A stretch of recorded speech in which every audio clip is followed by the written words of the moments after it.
Imagine waking up sick and hesitating to go to the doctor.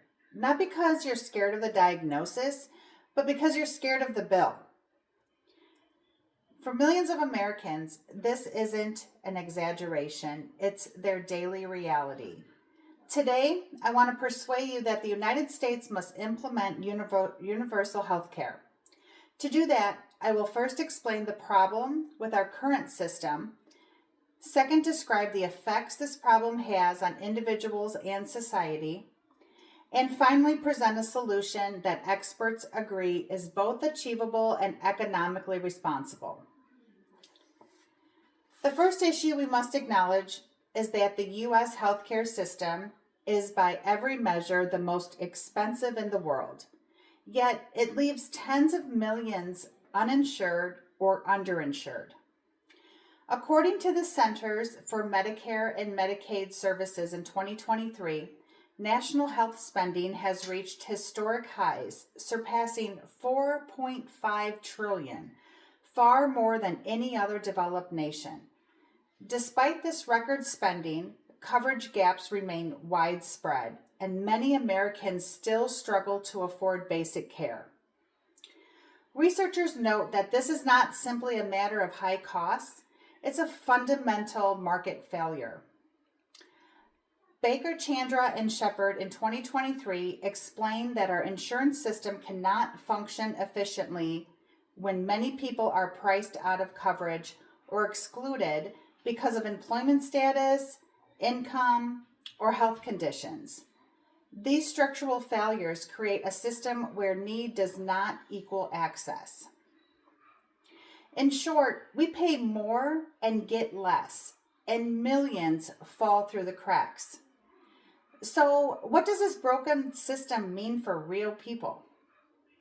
First, it worsens health outcomes. Without regular access to affordable care, individuals delay treatment, which leads to more severe illnesses and higher long-term costs.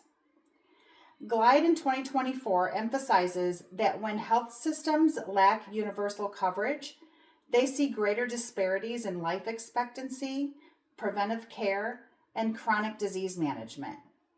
Second, the lack of universal coverage harms the economy. Welch and colleagues in 2024 conducted a national review and concluded that universal care would reduce medical bankruptcy, improve workforce stability, and increase long-term productivity. Many workers lose income or jobs simply because they get sick, a problem universal health care would dramatically reduce. Third, it weakens our social fabric.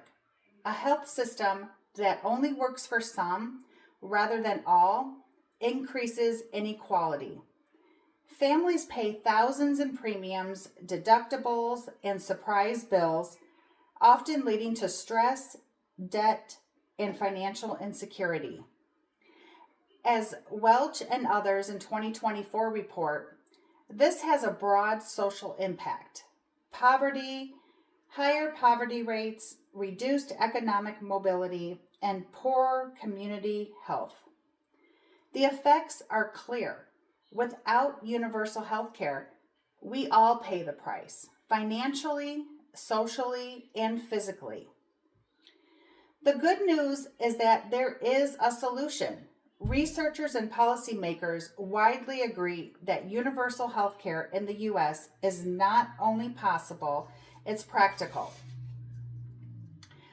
GLIDE in 2024 argues that expanding existing frameworks such as Medicaid or marketplace plans could achieve near universal coverage with coordinated federal support. Meanwhile, Grusner in 2023 outlines two feasible pathways: either a single-payer national program or a hybrid system that guarantees basic care for all, while allowing private add-on insurance for those who want it. And here's the most important point. Universal care doesn't necessarily mean higher spending. In fact, Welch and others in 2024 found that universal systems reduce overall costs by cutting administrative waste, shifting focus to preventive care, and reducing expensive emergency room reliance. By simplifying the system and guaranteeing basic access, we can spend less while covering more. To move forward, experts recommend 3 actions. The first one is establish a guaranteed baseline of health coverage for every U.S. resident. Second, expand federal funding to stabilize insurance markets and reduce costs. And finally, phase in universal benefits to ensure smooth transition and provider participation. Universal health care isn't a fantasy, it's a policy decision, one that dozens of countries have already made successfully and one the U.S. can and should adopt. America has the resources to provide health care for everyone. What we lack is the commitment. Today, I showed you the problem, a system that is the most expensive in the world, yet leaves millions without care. I explained the effects, worse health outcomes, financial instability, and deepening social inequality. And I presented a solution, a universal healthcare system that experts agree is economically feasible and socially necessary. No one should have to choose between their health and their bills.